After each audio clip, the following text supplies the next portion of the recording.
This is my review of The Irishman. Diddly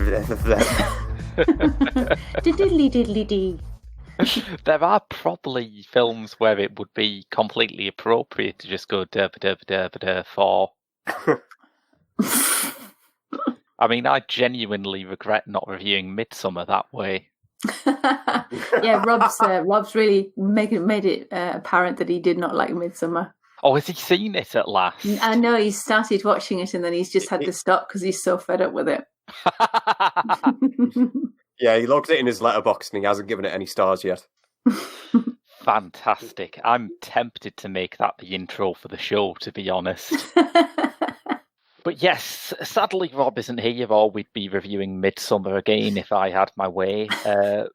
But we are reviewing a lot of things this week in the back end of the show. We've got reviews of new releases, Knives Out, The Irishman and The Nightingale. But first off, we've got our film of the week, which was a director's lottery pick, which came out last week as Vittorio De Sica, as the New Seekers. And we have picked probably his most famous film, I would say. Mm-hmm. Sometimes it's nice to lean into the obvious choice. We've gone with his 1948 drama, Bicycle Thieves. Now, can I do the synopsis for this one? Please, please, please. It's my favourite film of all time. One of my favourite films. It's a big task, but go ahead. Where do you start? But yeah, it tells the story of a father and son relationship, really, Bicycle Thieves, if you haven't already seen it. Perhaps one of the cornerstones of world cinema, practically of the 1940s, I would say, actually. But it tells the story of Antonio Ricci, played by an unknown actor, actually, for the purposes of De Sica, if you're familiar with him. But he's played by Lamberto Maggiorani. Try the pronunciation. Yes, there you go. Well done. Yeah.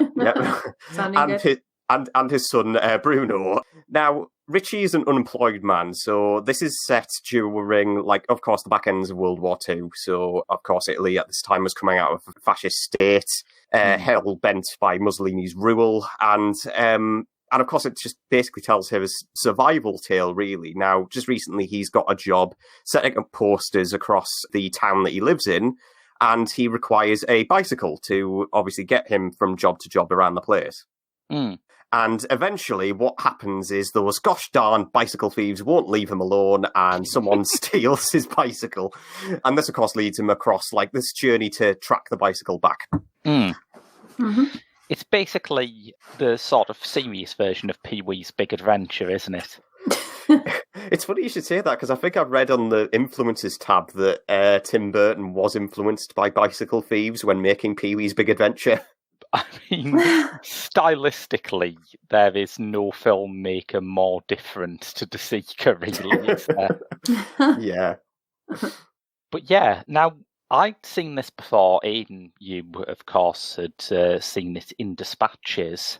Sarah, were you No, familiar? I'd never. No, I'd never seen it before. Nothing by what's he called? Vittorio De Sica. I've not seen it before. Not seen anything by him before.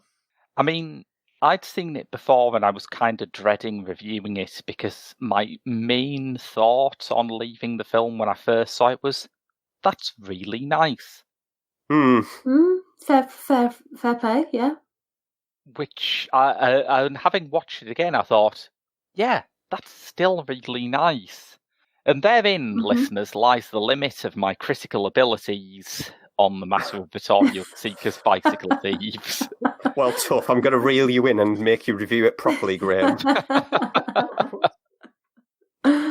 It is, as Aidan has said, an enormous pillar of world cinema just 4 years after it was released. Sight and Sound did one of their kind of... What's the word for the... when they do it? Yeah, but when they do it every decade. Oh, God. Yeah, I know what you mean, but... Yeah. It's a poll that they do every decade of the greatest movies of all time, and it has been won over the magazine's history by precisely 3 films. And one of them was Citizen Kane, one of them was Vertigo, and one of them, as I say, just 4 years after it was released, was this. So what is it that you think makes it punch in that sort of Kane Vertigo class? That's a really good question. I mean, it's a nice film. And it has I think with it being black and white as well, it looks like every frame is artistic and looks good and is nicely balanced. Its beauty is in its simplicity. And it's a very simple story, but it's a perfectly human story. I think it's the universality of it, per se, because, with it also being like this father and son relationship at the core of everything, you do see that begin to, like, fragment in certain areas and, like, dissolve in others. I mean, there's of course the bit where I believe Antonio goes to, I think, slap his son outside the church, and of course, like, his son's like really, heartbroken by this. Yeah. And then instead, to try and make amends up, they go to the restaurant, which is like if you have to ask me, like, one of my favourite scenes in the whole of film, it is easily that restaurant scene for me. Yeah, the restaurant scene really struck me as well, which is odd because it shouldn't work. It's a hangout scene in a hangout movie, and you think, well, that's overhang, surely. Yeah. But you're right, it's my favourite scene in the film as well. It's fascinating to watch how he goes from snatches defeat out of the jaws of victory throughout that scene.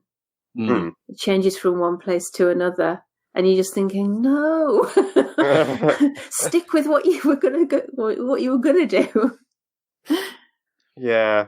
No, I think it also ties into classes of, because of course it's drawing a distinct line between the classes of Italian society of the time, because on the next table, you see this family who have come from a wealthy background, and you see them, handing out the wine. The kids, like, not really being that snooty towards Bruno, but he just gives him a couple of odd glances towards him. Yeah, that glance says a lot, I think. Yeah, and and they have starters and everything. unlike poor Antonio and Bruno, they don't have spaghetti money. Which, in Italy is a more serious problem than you'd think. I think you're right that it's universal. I think it gains character by being set on the streets of Italy at this extraordinary point in the country's history, and, the war is written all over it. But it's not necessary to understand the film. You never feel like you should have brushed up on your history before watching. Yeah. Although I did. Although I did look into it just to try and, because I like contextualizing, so you don't need it. Yeah. Which primarily is a problem that I've had with some older, say, Asian films, per se, where you just, I can't understand the history of this. I've got this a lot with Yasujiro Ozu, which is very, I know sometimes he's known as like the king of universality, but sometimes I just think, but I'm not getting much of a lesson here from just watching these cultures unfold in front of my eyes, really. I think I need a bit more than that. It's Mizoguchi that always does it for me, because Mizoguchi's films always have historical settings, and I just don't know enough Japanese history to get that. With Ozu, I did have that experience for a bit, until I realised that all of Ozu's characters are so modern, so middle class and repressed, that you should just think of them as basically English people, but they sit on the floor. oh, that's great. Dear. I like the naturalism of this film. I like the fact that it's like, I think it directly posits itself against Hollywood and the glamour and glitz of Hollywood. I mean, look at the poster he puts up. It's of Rita Hayworth, who is like this absolute stellar icon of Hollywood perfection, and the gloss and the glamour of all that. And then his life and the naturalism of the actors concerned, the street scenes, nothing's put on. It's very straightforward and linear. Everything about the whole thing is just very, near realist, isn't it? So, and I think it says this is real life, and you can, this is the important lesson to learn. It's not some silly lesson about something that Hollywood would teach you. No, I think you're right there, and its naturalism was the thing that made it groundbreaking at the time. I mean, in America, fantastically, they had to cut parts of this film that is, listeners, a U certificate at the moment. Really? Apparently there is one scene where somebody's selling ladies' underwear in the background on a market stall. Out it blimey. goes. Oh no, shield thy children's eyes. But yeah, it's done using non-professional actors, all of whom I think just remarkably genuine. Bruno, especially the kid. Yeah, Isn't he absolutely magnificent? He's like a little man, a proper little man. Yeah. I mean, when you compare that against the child performances that were in British or American films in the 1940s, it's worlds apart, isn't it? Yeah. I think I remember reading somewhere that Vittorio De Sica discovered him like on the sidelines when he was popping up filming or something, and that's how he got him in. So I can well imagine. Yeah, the transformation when the dad gets a job and their parting shot in the doorway is just the most perfect shot. They say goodbye to their mum, to the mother of the family, and it's the dad and son, and they just turn back, and he's got this massive smile on his face because he's got a job, and it's framed by the door. It's just a beautiful shot. I mean, there's another bit where, and I caught this like on my second watch, where they get the police officer to rummage through the person they suspect who stole Antonio's bicycle. And of course, beforehand, Antonio's done a lot to upset the neighbourhood, really. I mean, everyone's like accusing him of like, of course, the fella's innocent that you're interrogating. What the hell are you doing? You could get arrested for this, etc., etc. Yeah. And then as they enter the house to try and find it, De Sica frames it by a window.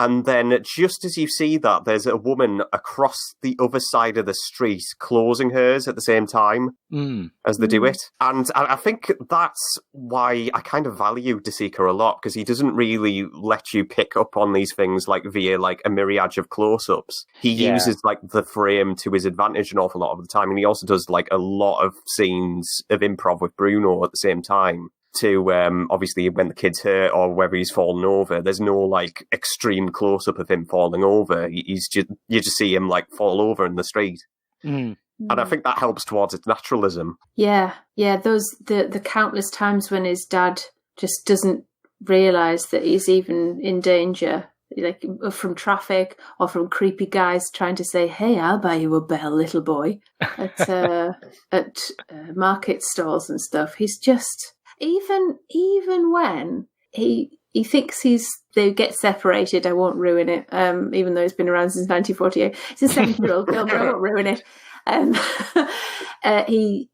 They get separated, and he sort of eventually dawns on him that maybe his lad might be in danger, and he can't find him. And when they do get reunited, his first thing isn't to hug him; it's just berating him for taking his jacket off like a Doyle. Yeah.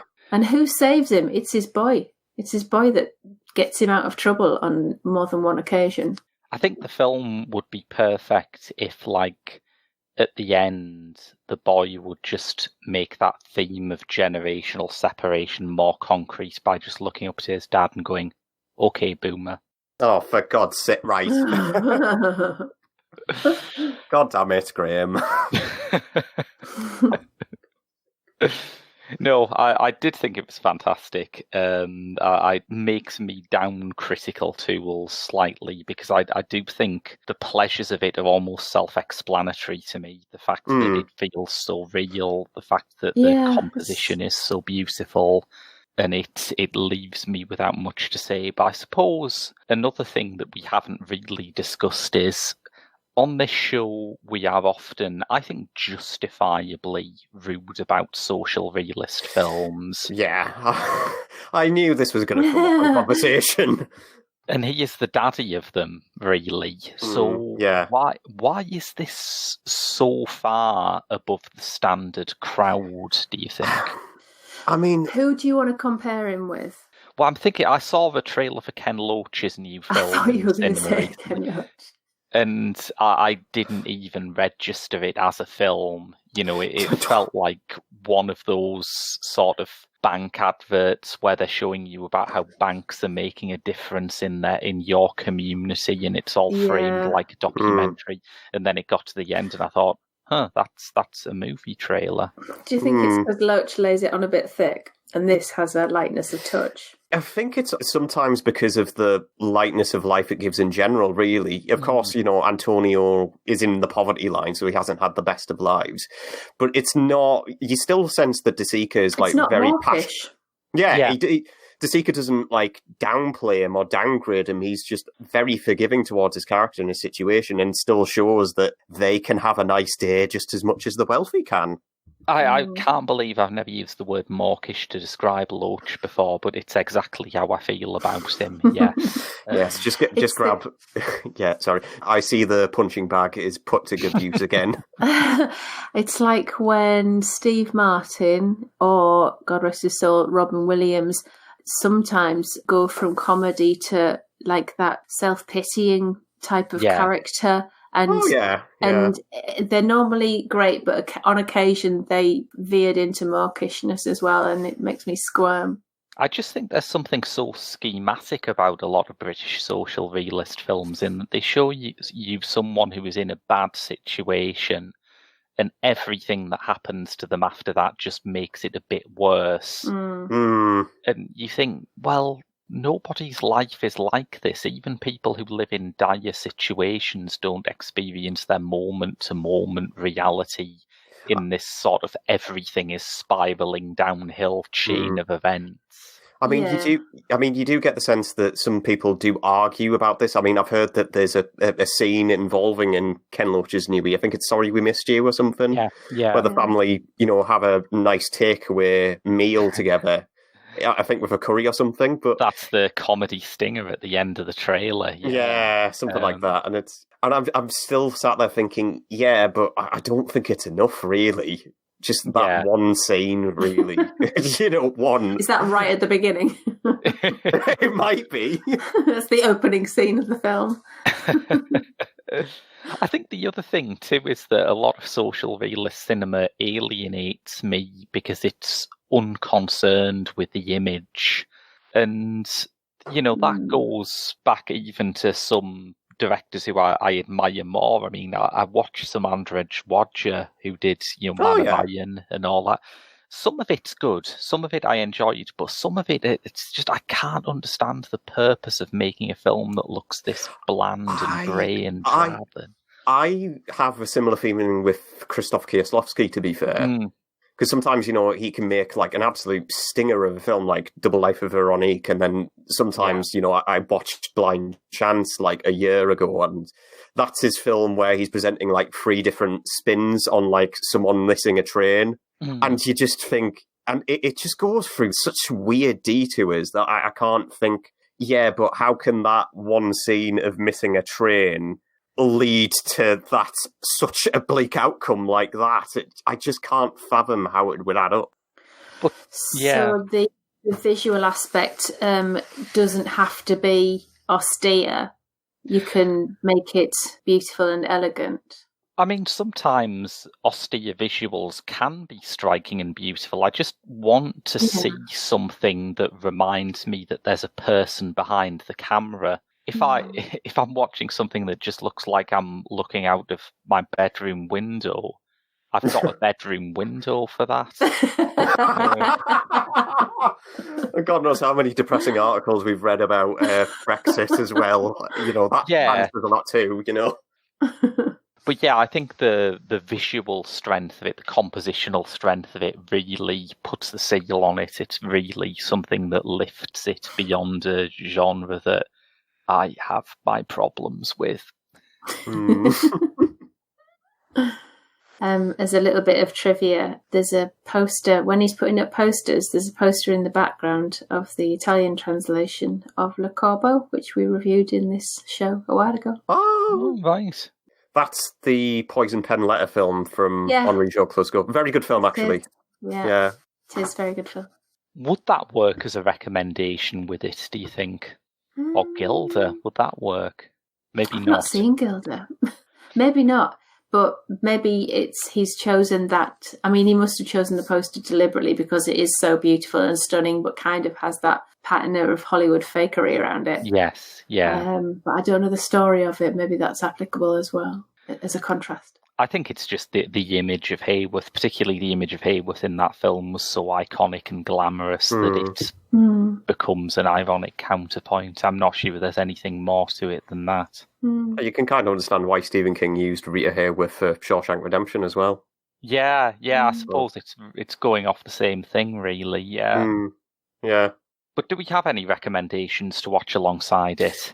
Can I recommend something that's a bit different? Go on. Because I felt, with the father and son relationship in Bicycle Thieves being so incredible and so, of course, so universal, I thought someone who gets a lot of kick out of Vittorio De Sica's films and world cinema is Paul Schrader.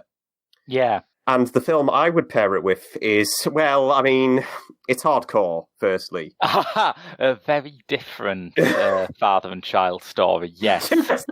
Just a bit. Yeah, because if you don't know, George C. Scott has to find his daughter who's been sold off to the deep, dark realms of pornography. So, very different film. But I guess in the same way that I think Schrader is like ripping off a lot of, Brezon or Dreyer for First Reformed, I think he's also getting like a lot of influence from De Sica as well, in terms of obviously that dynamic, really. I felt, at least. Yeah, that whole kind of baggy narrative of hardcore, the way that it sounds like it should be a thriller, but it's quite meandering and picaresque. I think you're right. I think that is a bit De Sica-ish. I would go for a director I love who was hugely influenced by De Sica, and a film that thankfully you can now actually see. It's been quite rare for a long time. But I'd say Abbas Kiarostami's Where is the Friend's House? Oh, okay. Which is the first in a trilogy of films he made in the Iranian village of Koka, and is probably the most simple and least self-reflexive one. Kiarostami sometimes goes a bit mad with the meta, but that is not the case in Where is the Friend's House, which is just a very simple story of a kid who needs to get to his friend's house to find out what the homework they got from school is. And as in Bicycle Thieves, it just spins out this very simple story into something that feels universal and is visually remarkable. This is quite an odd claim to fame, but it has cinema's best ever path up a hill. How far is the competition, Graham? Not far, I grant you, but all other paths up all other hills tremble in the face of the path up a hill in Where is the Friend's House. I think I couldn't really think of a pairing for this film, except at the last minute I remembered Wajda, which sort of pairs up with the bicycle theme. She wants a bicycle, she saves up for a bicycle, and the open spaces and the kind of scenery sort of linked in as well. That's a good one. I wish I'd thought of that.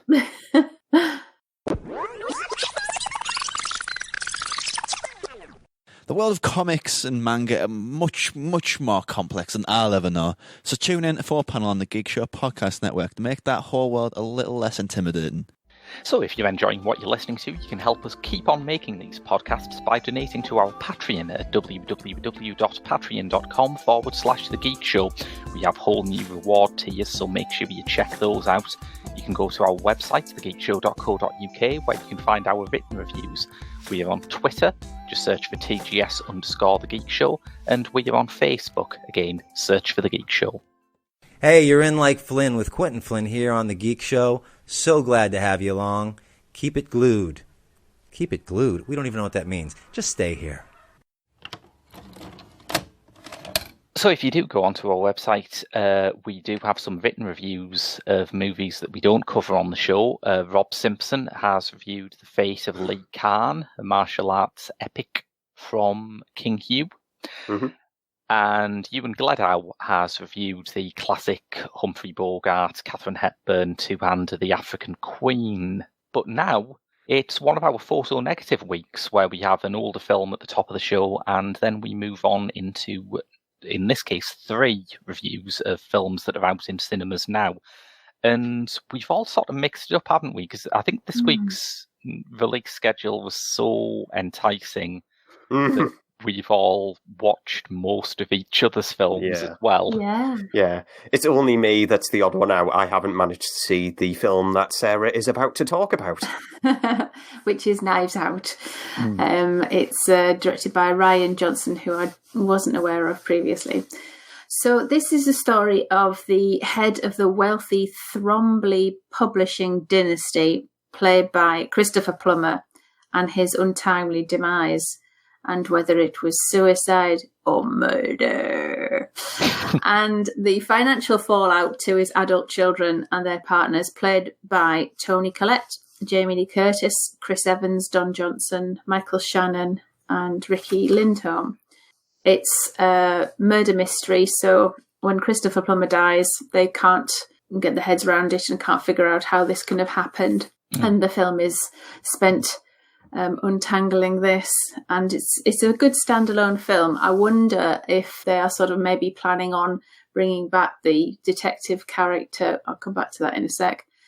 Because it kind of is, it's like it would lend itself to a series maybe featuring this new character. And the new character is Benoit Blanc, who is, I guess, he's from the deep south somewhere He's of from America. every state in the deep south all at the same time. I think we need to give Daniel Craig the Gary Oldman Award for services to accents. Do you think he's channeling in his inner Joe Bang from Logan Lucky? It is very Joe Bang.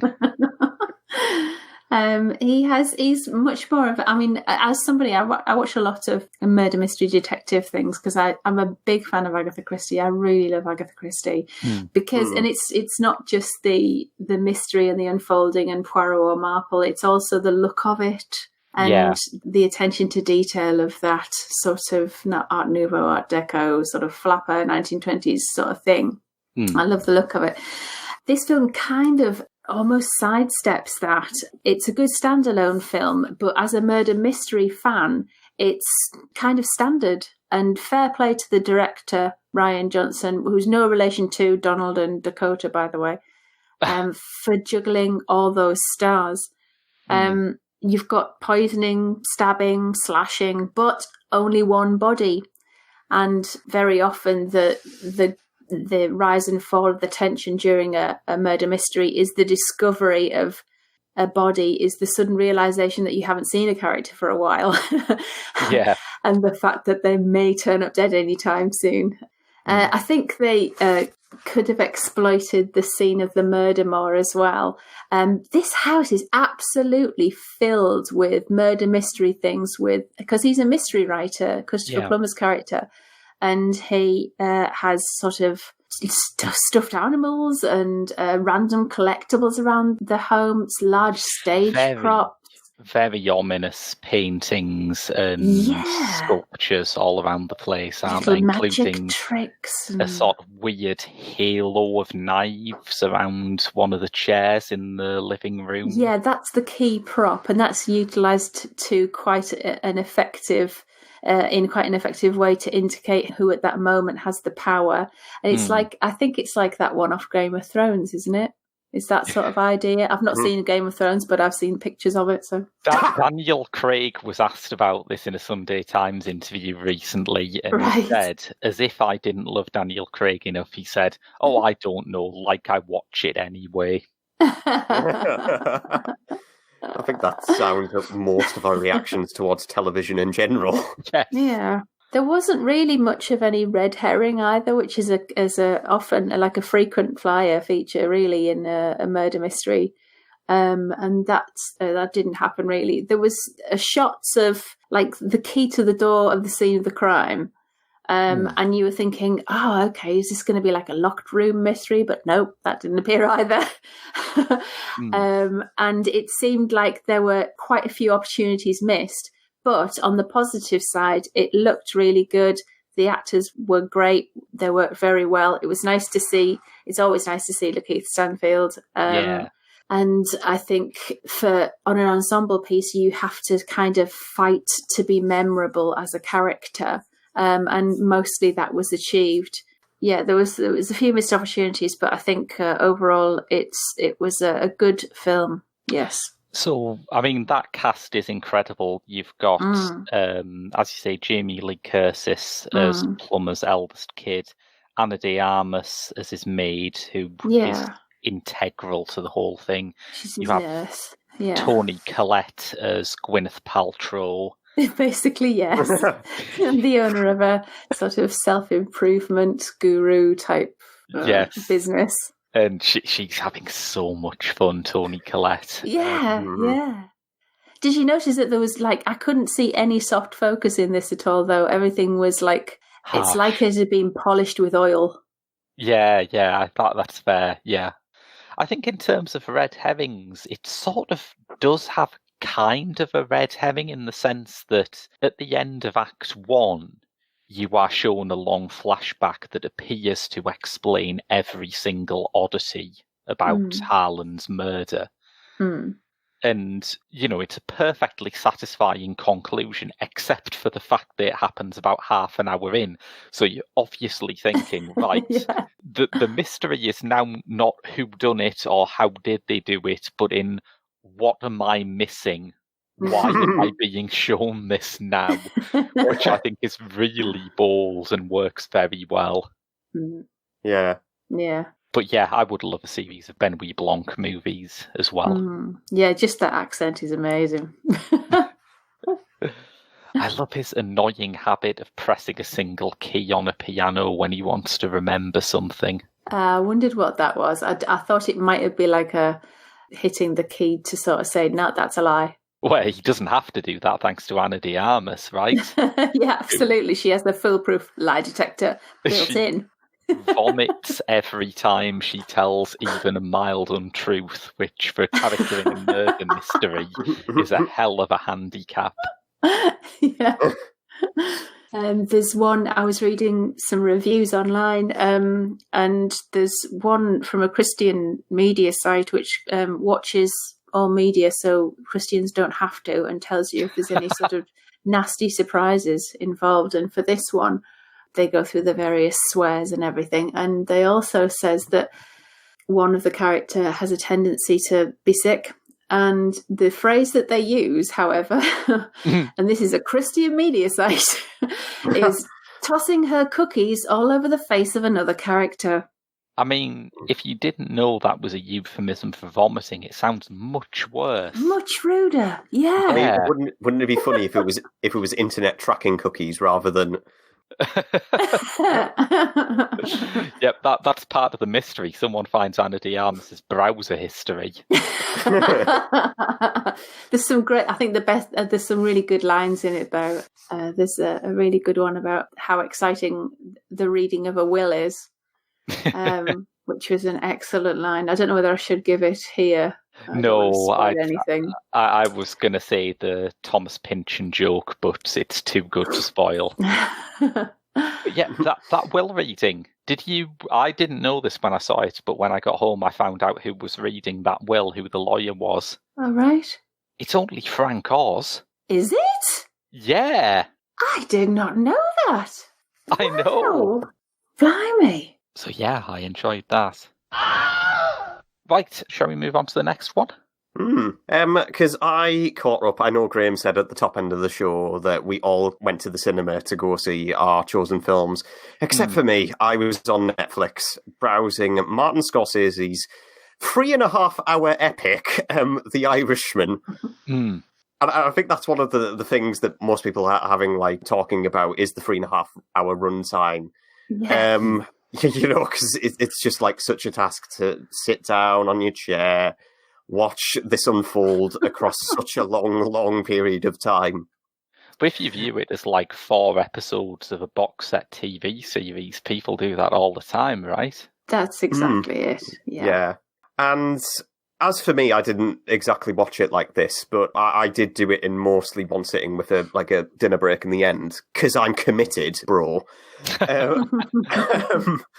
But yes, this is, if you don't know what this is, The Irishman is the long-awaited reunion of Martin Scorsese and his muse from up until Casino, Robert De Niro. So they had a massive break in the middle. And this has been a long development project for them ever since, I think it was like 2007 when they got like the hands on Charles Brandt's book, I Heard You Paint Houses. But essentially what this is that it tells the story of Frank the Irishman Sheeran. And of course, like a lot of like Scorsese mobster movies, this is based on a true story.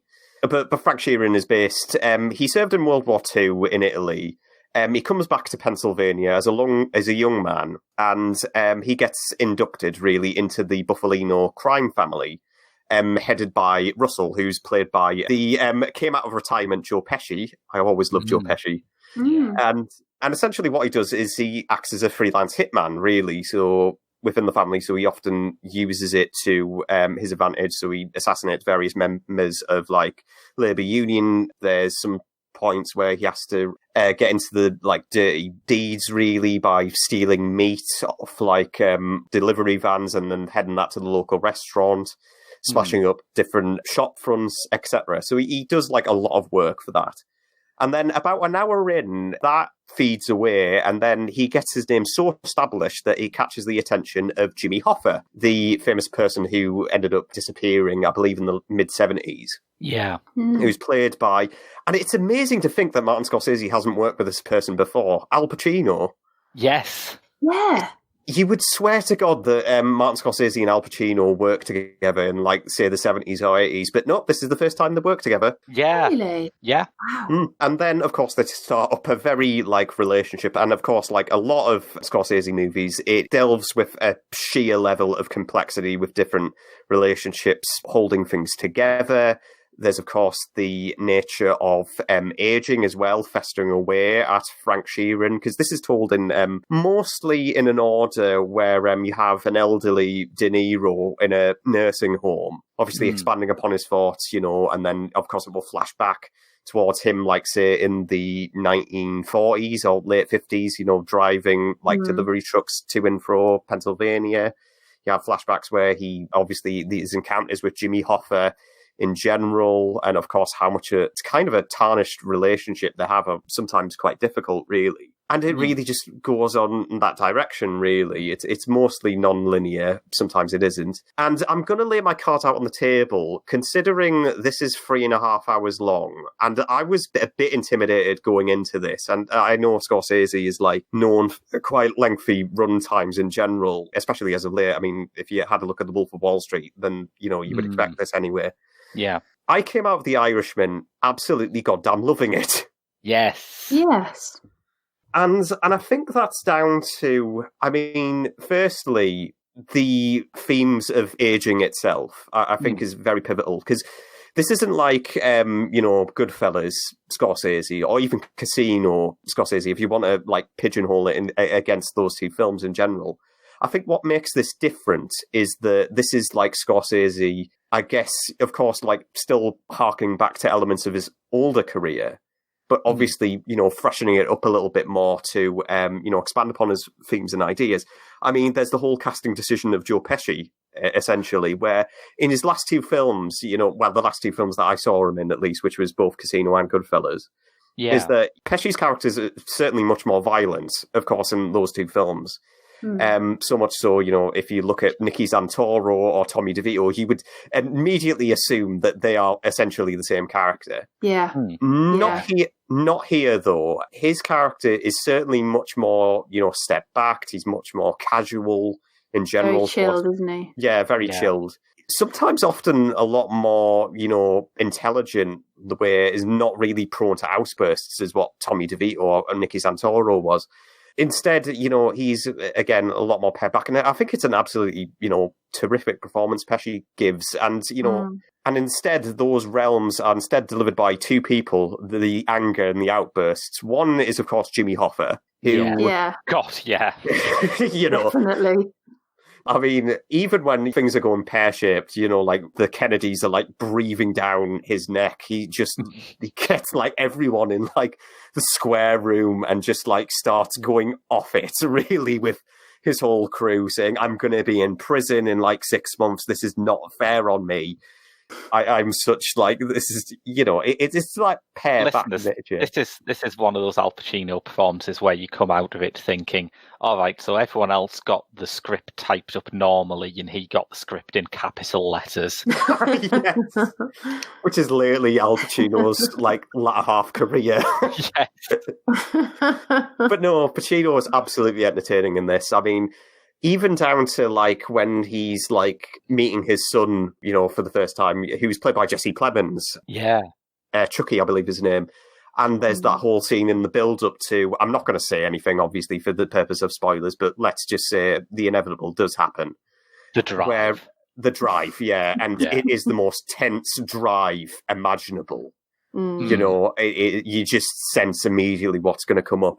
And then, and they're having like this very strange, somewhat confident conversation about fish, really, in the car, where you just think, that sounds like the most unusual thing I've ever heard. But for some reason, it absolutely works because it's a way of contextualizing the fear of it and the tension of it. Yeah. I mentioned before that there was like, of course, with Pesci's character, it's delved towards like two different people. I mean, the other character that I felt a lot who's riffing off of Pesci's older performance is Stephen Graham. Yeah, he's great. Yeah. A surprise appearance. I mean, Stephen Graham, he plays a character known as Anthony Provenzano. I mean, he's pretty much known for like sometimes the tougher guy roles. I mean, if you'd seen anything like from, like, say, This Is England, per se, you'd know that, definitely. But there's this whole, like, fractured relationship between him and Jimmy Hoffa where they're at each other's throats half the time. You know? It's really petty as well. Yeah. There's the scene where they're in prison where they have, like, this massive, like, brutal argument. I believe it's, like, between, like, how they got done up. I mean, Hoffa gets in for fraud, and he gets in for extortion. And then they just have a massive, like, cat versus dog fight in the middle of the dinner hall. It goes down to, at one point, an argument about choices of T-shirt, which is amazing. Possibly a mob movie first, that. Yeah, and it's just, like, it's got those weightiness towards it. It just makes it feel so much more alive for me. And I think the best aspect to come down to, where it all comes down to, is, of course, Frank Sheeran's character at the end of the day, because he, of course, has a family to feed, he has to please them, and it's borderline practically impossible. And that, of course, festers into the ending, which, of course, is just... I mean, that ending, that final half an hour, I mean, we were talking before, you would rather have a film be good all the way through than have a film, like, build up to be good in the end. Yeah. But I think that ending half an hour really did cement my feelings towards The Irishman, how just, like, incredible it was, really. Because, you do sense the heartbreak of how much horrible stuff that Frank Sheeran has done. All these hits that he's done, brutalized violence that he does towards, like, even towards, like, that dinner sequence where he has to take a hit out in front of, like, the mobster's birthday in the restaurant. You do get the striking sense that, yin is yang and, consequences will have its way. And you do get, like, that absolute heartbreak towards that last segment, really, towards that final scene where he asks the priest to leave the door open. Yes.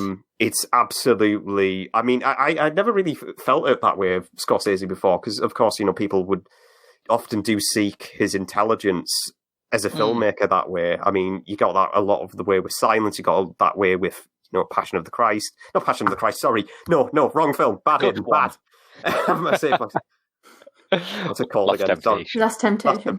Yes, that's the one, thank you. And you've also got that sense with even, like, down to, like, his later, even, like, Taxi Driver or Violence, that you do get that sense of, even if, like, everything is just so striking and vile and, cruel, you do get that underlying sense of, yes, but there's a purpose for it as well. And I think that's why I love him so much, really. I think, it's a tremendous film, really. I was absolutely knocked off my socks for it. And in terms of, like, the 3.5 hour runtime, I mean, as Graham said at the top end of the show, yes, you can watch it in episodes, an hour a piece, and, like, a timing if you just don't have the time, because you also got to remember, like, a lot of people just don't have the luxury of doing that in total, Yeah, really, yeah. watching it all in one runtime. Honestly, I didn't think it was a distraction half the time. I absolutely do think for a comeback with Scorsese, De Niro, Pacino, and Joe Pesci, it's an absolute corker, really. And it gets me excited for the next project that Scorsese's working on. I believe it's The Killers of the Flower Moon, yes, based on the David Gran book, which I'm very excited about. Yes. And listeners, if you thought like Scorsese working Pacino with the first time, or De Niro's comeback with him was exciting, get ready for this, because this not only has De Niro in it, but it also has Leo as well. It's an intergenerational summit of Marty Muses. And I cannot wait. Yes. So I got the fun one this week then. Jennifer Kent, who made the Babadook film that I think we all adore on this show, has spent a few years out of the game, mostly, I think, turning down offers from Hollywood, working on her own stuff, trying to find a project that she felt passionately about. And it has come out, and it's The Nightingale, which is...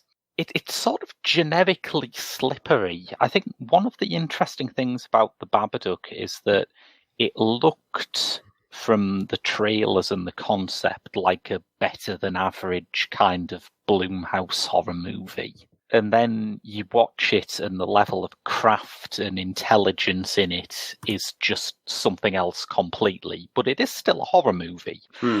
And this is a bit more generically slippery. I remember when it was announced, it was talked about as an Australian Western in the tradition of something like The Proposition or The Chant of Jimmy Blacksmith, which Aidan did on the show a few weeks back. It is a bit like that. Yeah. It also isn't. It is partly a contribution to the genre, which I didn't know existed, but thank you, Jennifer Kent, for making me aware of it. The genre of Tasmanian Gothic. No, not heard of that genre before. Ooh, already sounds exciting. Yes. Yeah. Apparently, back during the colonial days, when it was known as Van Diemen's Land, Tasmania was, a bit of a rough place, where they sent the nasty ones. And it has a history as a result of Gothic storytelling about unjust incarcerations and cannibalism and all sorts of jolly macabre stuff. And I think, therefore, there is an extent to which The Nightingale is also a horror movie, as well as all these other things. I think none of us would disagree that it's horrific, right? Yep. Yeah, I would agree. It's an ordeal. I mean, the filmmaking is good. It's not that there's an ordeal. No. It's the story of an Irish convict in Van Diemen's Land who is working as the servant for a British Army unit commanded by Lieutenant Hawkins and Sergeant Ruse, played by Sam Claflin, and again, Damon Herriman. Third time's the charm. In yet another performance where he isn't Charles Manson, so he's really expanding his range this month. Bless him. Carol has finished her sentence, but she isn't being let free. She is also being repeatedly raped by her masters, despite her husband and her baby at home. And one day that breaks forward into a scene of astonishing horror that I almost kind of don't want to talk about it because it'll make you not want to see the film, which I think would be a shame. Yeah, that scene is very, very tough stuff. It's very hard to watch. It's something that it's like you have a physical reaction to it. And here I am thinking, the director of the Babadook, this is going to be, great, and then I get that scene and just immediately think, oh, Jesus Christ. I mean, the Babadook has some very emotionally tough scenes in, often, involving a kind of mother and child relationship as well. But this is a bit of a level beyond, and yet... Yeah. It is entirely visually discreet. It is shot in this very tight Academy ratio by Radek Lachuk, and it is often lit by candlelight. There is very little scenery in it. It's probably the least scenic kind of movie about the Australian wilderness you're ever going to see. Yeah. It is full of... Do you think the wilderness would have distracted from like the story Kent was telling, really? Yes, completely. I do, yeah. I found it a bit distracting at the start because it does start off with its most stuck in a cabin with 2 candles for lighting kind of material. But as it goes on, it began to make more and more sense. And I think there is a tendency when people either make films in Australia or when Australian directors make films in Australia to make a statement about the land and who it belongs to, particularly when, as in this case, you have several Aboriginal supporting characters. Kent holds off from that. I think that the land is almost not a theme here. She is very interested in the issues of actual politics and justice underpinning colonialism and doesn't get sidetracked into any of that kind of mysticism that sometimes infects white directors when they make movies about Aboriginals. It appears. It is there. It is there in an interesting way because one of the issues with art about Australian Aborigines in general is that they consider knowledge as essentially a possession. And one of the big injustices of British colonialism was that when the Victorians turned up, they looked for the tribal leaders, who they assumed, being Victorians, would all be men, and asked them, where should we build? Where do you not want us to build? And the Aborigine men told them, but they didn't tell them about the women's sacred sites, because that, in their culture, that's not their information to share. Oh, wow. And so you have this problem with films that take this as a theme. I remember, I forget who directed it, but that film Jindabyne with Laura Linney and Gabriel Byrne. I don't recognise it. I think I might have seen that a long time ago. When was that? Mid-noughties, that was. Right. I think I remember it being said that was the first time that an Aboriginal tribe had agreed to have their funeral rites filmed. And there is a little bit of that here as well. But it's done as it was in Jindabyne, in fact, it's done in a very matter-of-fact way. There's little sense of transcendence. This is just something people do when someone dies and the living have their duties, and that's it.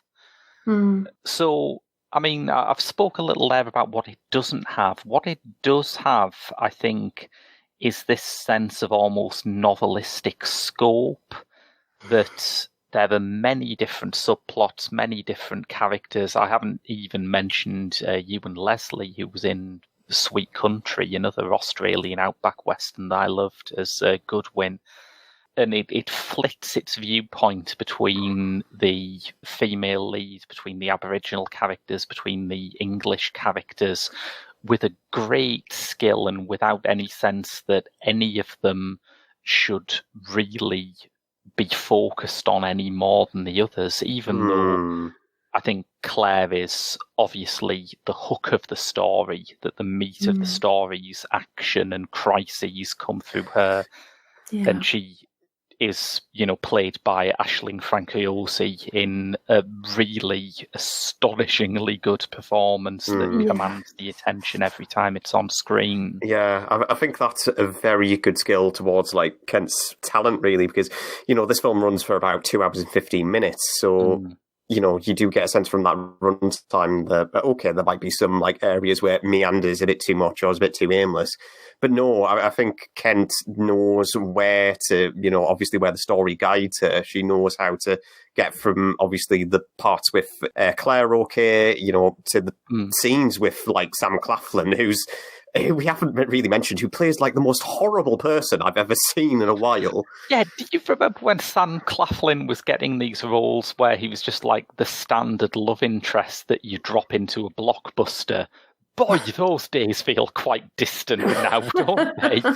I mean, honestly, I would call his character a piece of but that would be insulting towards fecal matter.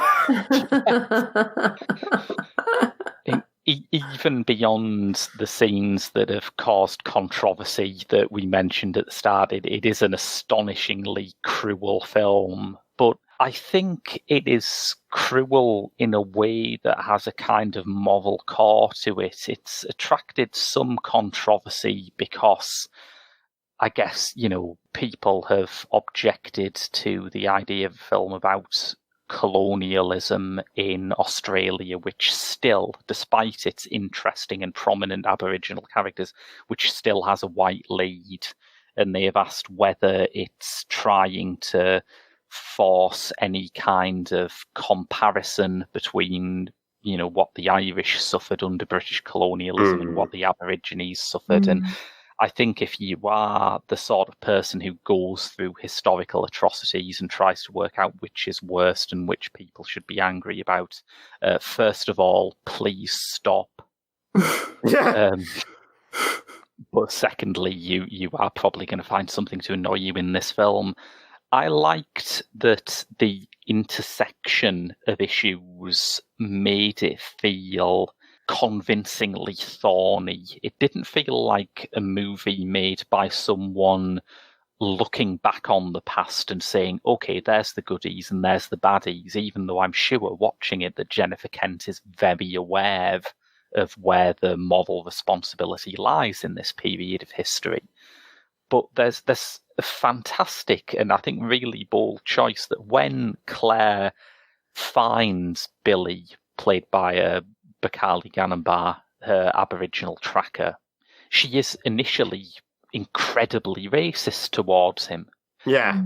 Because she must be, and that's how she asserts her place on the ladder. She's just been through this horrible situation. She's treated like dirt. She knows that the rest of the British troops there hate her because she's Irish, because she's a convict, because she's a woman.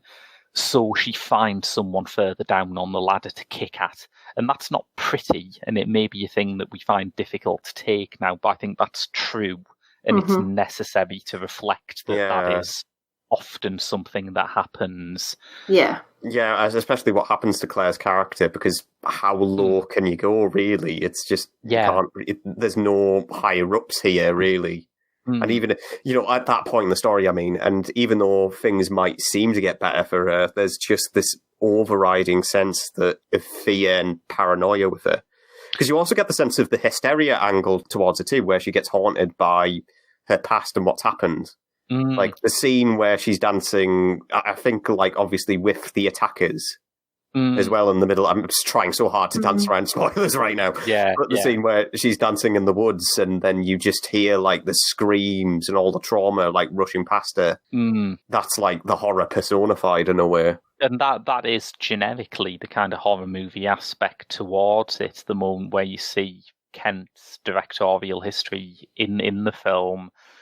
I have to say, I found it less revelatory in a lot of ways than the Babadook. I don't think there's anything that's as purely cinematic as that big grey house that the family live in the Babadook, which is just it's just like somebody has built grief.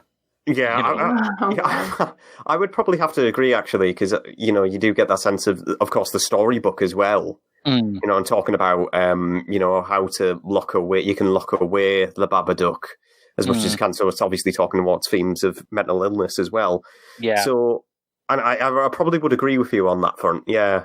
But I do think, for a second feature from someone who's had a big breakthrough debut, this could so easily have been a sellout. It could have been an overindulgent mess. We've seen these films go wrong thousands of times. Yeah, I mean, comparing this to a director where this has gone wrong, David Robert Mitchell, who did Under the Silver Lake and It Follows, which went massively wrong with that second film. Yeah.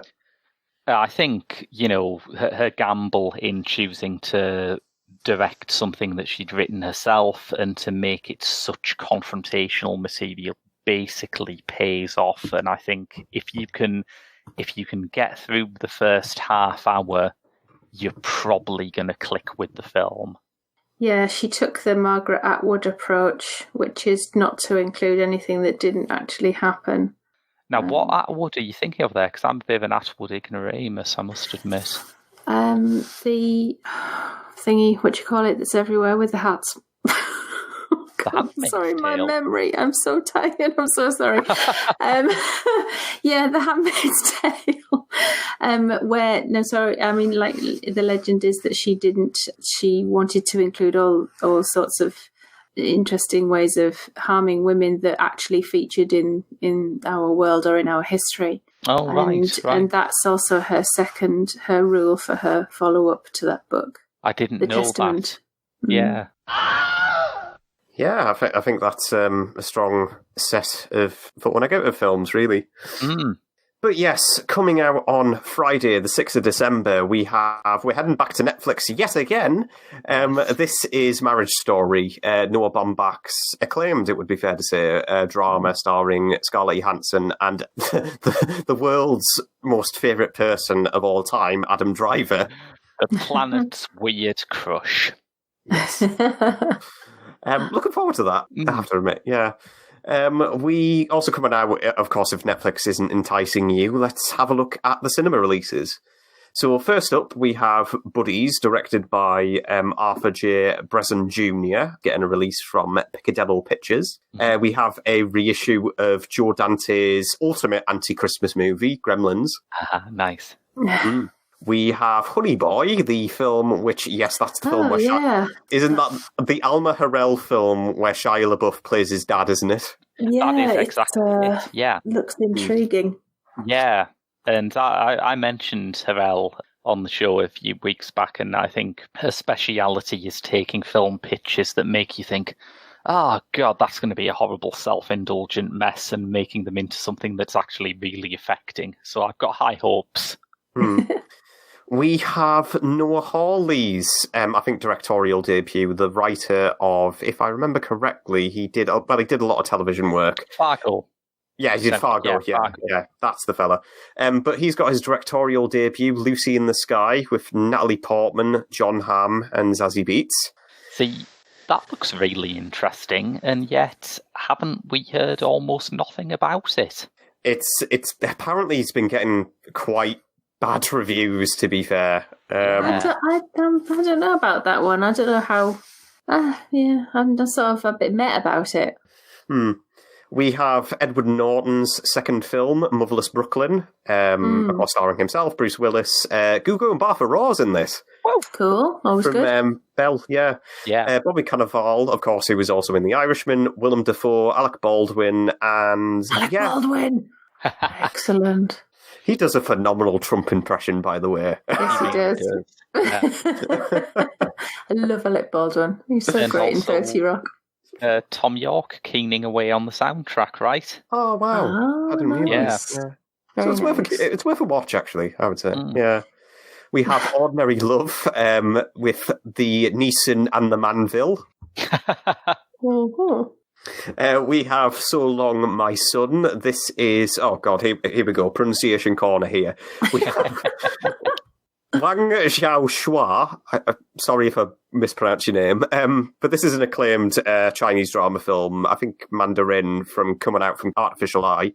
And yet, every time I hear the title, all I can think of is Mrs. Doyle watching the football. That is very different there, Graham. We have... Oh, okay, here we go. We have... I'm going to try and do this next film in an epic announcer voice. We have Stardog and Turbo Cat. Starring the irresistible Luke Evans. The valiant Nick Frost, the strengthening Gemma Arterton, and Bill Nighy, who is Bill Nighy. Bill Nighy. The legend of Bill Nighy. But yeah, there's that. Luke Evans has an album out, by the way. How do we all feel about that? Oh God, I think I heard about that actually. Yeah. Why's that happened? I don't know. Weird. It's like that moment when, well, probably not as insufferable, when I found out Zach MacFarlane's also a singer, a singer as well. He's got a lovely voice. I think it's a tenor or a baritone. It's a lovely voice. I'm sure he does, but I just find I find his comedy work insufferable. No! I love Seth MacFarlane. I'm sorry. I really don't like it. We have The Cave coming out from Dog Woof, a reissue as part of BFI's musical season, I believe, of Jacques Demy's timeless French musical, The Umbrellas of Cherbourg. Cherbourg? Cherbourg. Les parapluies de Cherbourg. I think that's probably how you pronounce it. I'm keeping all this in. And finally, we have The Wolf's Call and The Whistleblower, which I don't know much about, but it's two smaller key releases. So there's quite a lot out next week, I'll be honest, and I don't think we've made a formal decision of what's going to be our next film of the week. No, I think this is one of those weeks where we'll just have to check what's available for us to see and make a decision based on that. So obviously, Marriage Story is pretty accessible because that's Netflix. Motherless Brooklyn and Lucy in the Sky are both possibilities. And The Umbrellas of Cherbourg as well. Cherbourg. Yeah. But I think the best thing to do is obviously keep in touch with us, and then we'll make a decision, of course, before next week's show is released. Follow us on Twitter, and we will make a decision definitely before we record the show. Okay, I'm not promising big things, but we can do that. But yes, until next week with whatever it is, what we do. That's been your lot from Cinema Eclectica. I've been Graham. I've been Aidan. And I've been Sarah. See you next week.